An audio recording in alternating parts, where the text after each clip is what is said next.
नमस्कार. MPSC परीक्षेची तयारी करणाऱ्या सर्वांचं स्वागत. आज आपण भारतीय राज्यघटनेतला एक खूपच इंटरेस्टिंग आणि तितकाच महत्त्वाचा विषय समजून घेणार आहोत. तो म्हणजे समवर्ती सूची किंवा कॉन्करंट लिस्ट. आता एक प्रश्न विचारूया.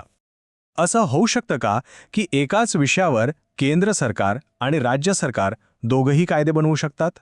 याचं उत्तर आज आपल्याला शोधायचं आहे. तर मग आज आपण काय काय बघणार आहोत? सगळ्यात आधी ही सूची नेमकी काय आहे ते पाहू, मग त्याबद्दलची महत्त्वाची कलमं कोणती आहेत ते जाणून घेऊ. त्यानंतर 42व्या घटनादुरुस्तीने काय बदल झाले, या सूचीत कोणते विषय येतात आणि याचं महत्त्व काय आहे हे सगळं समजून घेऊ. आणि हो, शेवटी काही प्रॅक्टिस क्वेश्चन्स पण आहेत. चला तर मग जास्त वेळ न घालवता थेट आपल्या पहिल्या मुद्द्याकडे वळूया. समवर्ती सूची म्हणजे नेमकं काय हे आधी समजून घेऊ. तर आपण सुरुवातीला जो प्रश्न विचारला होता ना, की केंद्र आणि राज्य दोघेही एकाच विषयावर कायदा करू शकतात का, तर त्याचं उत्तर आहे हो, करू शकतात. आणि हेच उत्तर दडलेलं आहे समवर्ती सूचीमध्ये. हिला सूची 3 म्हणजे लिस्ट 3 असंही म्हणतात. ही भारतीय राज्यघटनेच्या 7व्या अनुसूचीचा म्हणजे 7th शेड्यूलचा भाग आहे.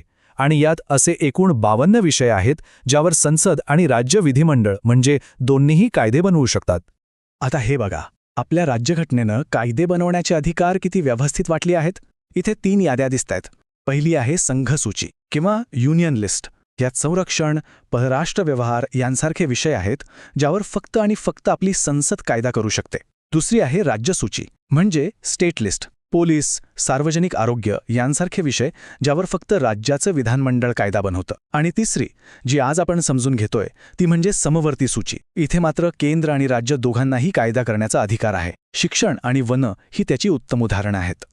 ठीक आहे, मग आता ह्या सगळ्या व्यवस्थेला आधार देणारी म्हणजे याला कंट्रोल करणारी आपल्या राज्यघटनेतली महत्त्वाची कलमं कोणती आहेत ते पाहूया.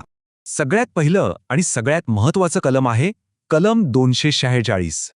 हे कलम म्हणजे एक प्रकारे या अधिकार वाटपाचं मूळ आहे. आपण ज्या 3 सूची पाहिल्या ना, त्या 3ही सूची आणि त्यांवर कायदे करण्याचे अधिकार हे याच कलमातून येतात. सोप्या भाषेत सांगायचं तर आपण मगाशी जो तक्ता पाहिला त्याचं लीगल बॅकिंग म्हणजे हे कलम 246.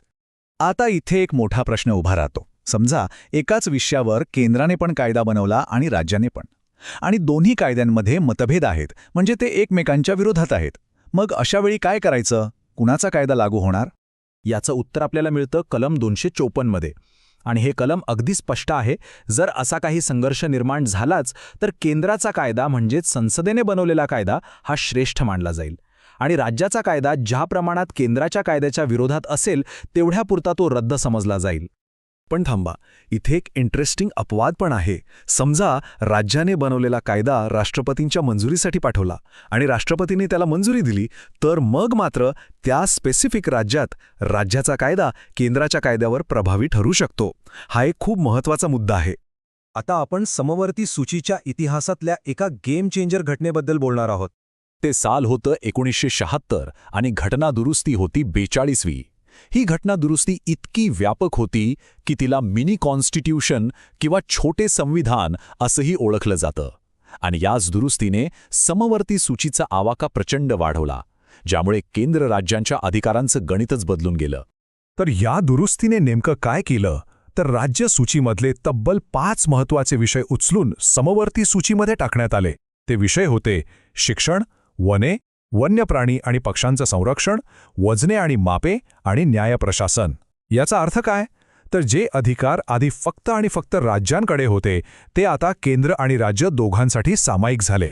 ठीक आहे, मग आजच्या घडीला या समवर्ती सूचीमध्ये आणखी कोणते महत्त्वाचे विषय आहेत त्यावर एक नजर टाकूया. ही यादी बघितली की लक्षात येईल की यात असे विषय आहेत जे आपल्या रोजच्या आयुष्याशी जोडलेले आहेत, जसं की क्रिमिनल लॉ आणि प्रोसिजर, लोकसंख्या नियंत्रण आणि कुटुंब नियोजन, लग्न आणि घटस्फोटासंबंधीचे कायदे. इतकंच नाही तर ट्रेड युनियन्स, सामाजिक सुरक्षा आणि आर्थिक व सामाजिक नियोजनसुद्धा याच सूचीत येतं. हे सगळे विषय असे आहेत की ज्यांच्यावर राष्ट्रीय स्तरावर एक समान धोरणी हवं आणि स्थानिक गरजेनुसार बदल करण्याची सोय हवी. पण मग ह्या सगळ्याचा अर्थ काय? ही समवर्ती सूची आपल्या देशाच्या कारभारासाठी इतकी महत्त्वाची का आहे? याचं महत्त्व 3 मुख्य मुद्द्यांमध्ये आहे. पहिलं म्हणजे यामुळे सहकारी संघराज्याला प्रोत्साहन मिळतं. म्हणजे केंद्र आणि राज्य सरकारं एकमेकांशी भांडण्याऐवजी एकत्र येऊन काम करतात.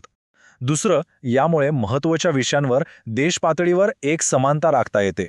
आणि तिसरं म्हणजे अधिकारांची एकदम कडक विभागणी टाळून कारभारात एक प्रकारची लवचिकता येते. थोडक्यात काय, तर राष्ट्रीय एकतेसोबत राज्यांची ओळख जपण्याचं काम ही सूची करते. चला, आता वेळ झाली आहे आपल्या ज्ञानाची परीक्षा घ्यायची.